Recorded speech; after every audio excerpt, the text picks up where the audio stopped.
بدیسی مزاح پاکستانی لباس میں، مصنف کرنل محمد خان۔ کہانی بیگم کی گرامر۔ اتفاقاً میرے ہاتھ سے ایک گلاس چھوٹ گیا اور فرش پر گر کر ٹوٹ گیا۔ بیگم نے تیر کی طرح الزام کھینچ مارا، آپ ہمیشہ میرے گلاس توڑ دیتے ہیں۔ حالانکہ اس سے پہلے مجھ سے فقط ایک گلاس ٹوٹا تھا، اور وہ بھی ہماری شادی کے ابتدائی دنوں میں، یعنی آج سے کوئی 15 سال پہلے۔ کیا 15 سالوں میں کوئی واقعہ 2 دفعہ ظہور پذیر ہو تو اسے ہمیشہ کہا جاتا ہے؟ لیکن زنانہ منطق کا اپنا ناپ تول ہوتا ہے۔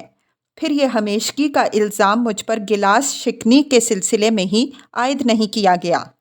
یہی فرد جرم مجھ پر کئی دوسری خاصی معصومانہ حرکات کے ضمن میں بھی لگ چکی ہے۔ آپ غسل خانے کا نلکا ہمیشہ کھلا چھوڑ دیتے ہیں، حالانکہ یہ غلطی 15 سالوں میں شاید 3 یا 4 مرتبہ ہوئی ہوگی۔ آپ ہمیشہ الماری کی چابی گم کر دیتے ہیں۔ یہ جرم فقط ایک دفعہ سرزد ہوا تھا۔ آپ ہمیشہ کار میں پیٹرول ڈلوانا بھول جاتے ہیں۔ یہ حادثہ ایک دفعہ بھی نہیں ہوا۔ محض پیٹرول رک جانے پر بیگم صاحبہ کو شبہ ہوا کہ پیٹرول ختم ہو گیا۔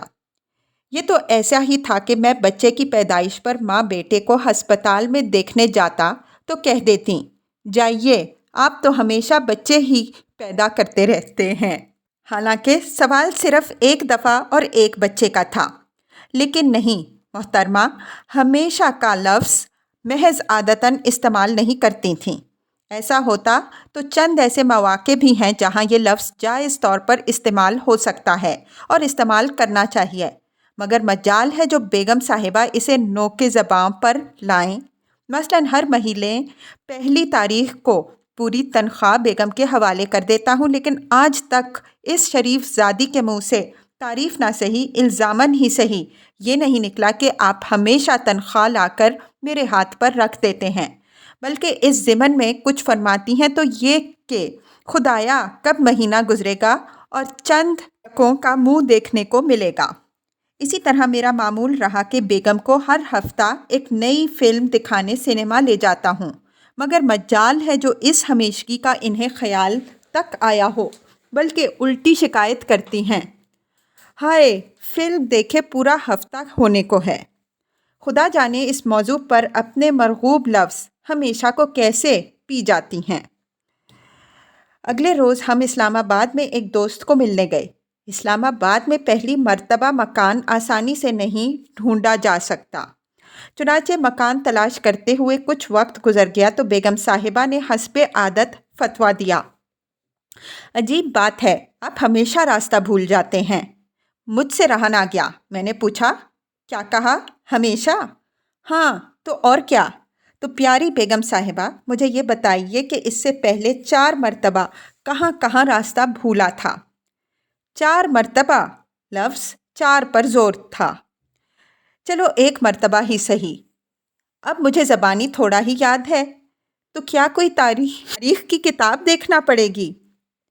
ہاں، یاد آیا، پچھلے سال آپ مجھے سونار کی دکان کے بجائے سبزی فروش کی دکان پر لے گئے تھے، یاد ہے نا؟ جی ہاں، بالکل یاد ہے۔ ہوا یہ تھا کہ آپ اپنے بندے خریدنے کے لیے مجھے سونار کی دکان پر لے گئی تھیں، لیکن وہاں جا کر معلوم ہوا کہ سونار اپنی دکان کسی سبزی فروش کے ہاتھ بیچ کر مری روڈ پر چلا گیا ہے، لہٰذا قصور سونار کا تھا یا آپ کا؟ میرا کیسے ہوا؟ ارے جانے بھی دیں، آپ تو ہمیشہ کھال کی کھال اتارتے رہتے ہیں۔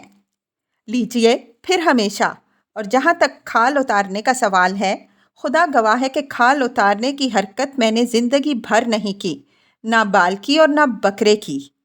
اگلے روز ہمارا ڈائریکٹر ریٹائر ہوا تو دفتر والوں نے اسے الوداعی پارٹی دینے کا اہتمام کیا۔ یہ خالص مردانہ پارٹی تھی۔ میں نے بیگم کو کسی قدر معذرت آمیز لہجے میں بتایا کہ مجھے اس پارٹی میں اکیلے ہی جانا پڑے گا۔ کہنے لگیں، ٹھیک ہے، مگر آپ کا باہر جانا اور مجھے ہمیشہ اکیلے چھوڑ جانا اچھا نہیں لگتا۔ لیکن بیگم، میں نے احتجاجاً کہا، پچھلی دفعہ جب میں تمہیں اکیلا چھوڑ کر باہر گیا تھا، کوئی 10 سال پہلے کی بات ہے، اور گیا بھی اس لیے تھا کہ بند ٹوٹ جانے کی وجہ سے آدھی رات کو تمام مردوں کو شہر بچانے کے لیے سیلاب کا مقابلہ کرنا پڑا تھا۔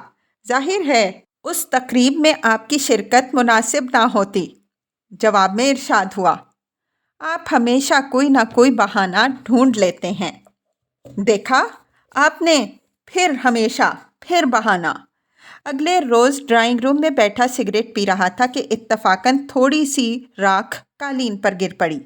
بیگم نے جھٹ الزام تراشی کی، آپ ہمیشہ قالین پر راکھ جھاڑ دیتے ہیں۔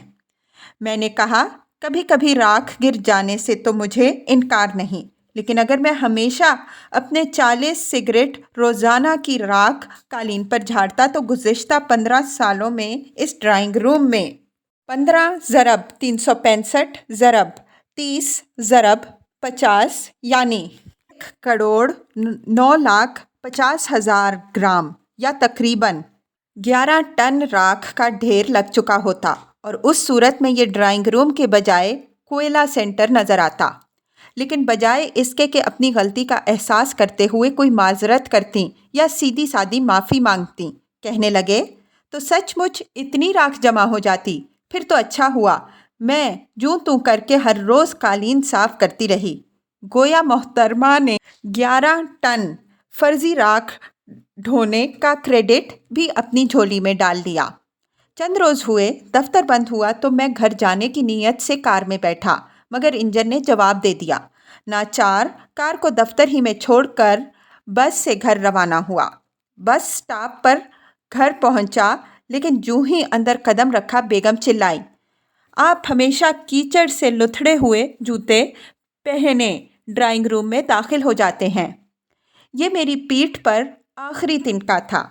میں نے اسی لمحہ ایک فیصلہ کر لیا اور اس فیصلے کی روح سے اب نمبر 1 ہمیشہ اپنا سگریٹ قالین پر جھاڑتا ہوں، اور بیگم صاحبہ کو سچ مچ یہ راکھ چننا پڑتی ہے جس سے انہیں درد کمر کی مستقل شکایت ہے۔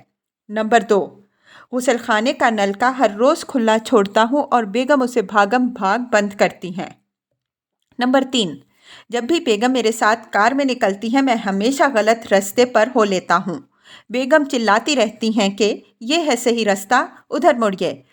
آخر مڑتا تو ہوں، لیکن بیگم صاحبہ کو ذرا تڑپا کر۔ نمبر 4 ہر روز عارضی طور پر چابیاں گم کر دیتا ہوں تاکہ بیگم صاحبہ تھوڑی دیر کے لیے سٹ پٹائیں اور سٹ پٹاتی رہیں۔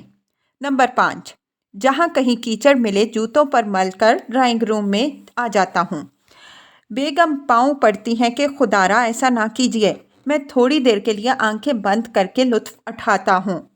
الغرض اب بیگم نے ان ہمیشہ والے الزامی جملوں کا استعمال ترک کر دیا ہے۔ اب ان کا مرغوب فقرہ ہے، آپ پہلے تو ایسا نہیں کرتے تھے میرے چاند۔ اس پر بھی میں تھوڑی دیر کے لیے آنکھیں بند کر کے لطف اٹھاتا ہوں۔ ویسے میں یہ حرکتیں کرنا چھوڑ تو دوں، لیکن ابھی نہیں، تاکہ یہ سبق بیگم صاحبہ کو اچھی طرح ذہن نشین ہو جائے کہ 1 یا 2 کو ہمیشہ کہنا درست نہیں، نہ حقیقت کے طور پر اور نہ گرامر کی روح سے۔ آخری خبر یہ ہے کہ بیگم صاحبہ کی گرامر بڑی تیزی سے سدھر رہی ہے۔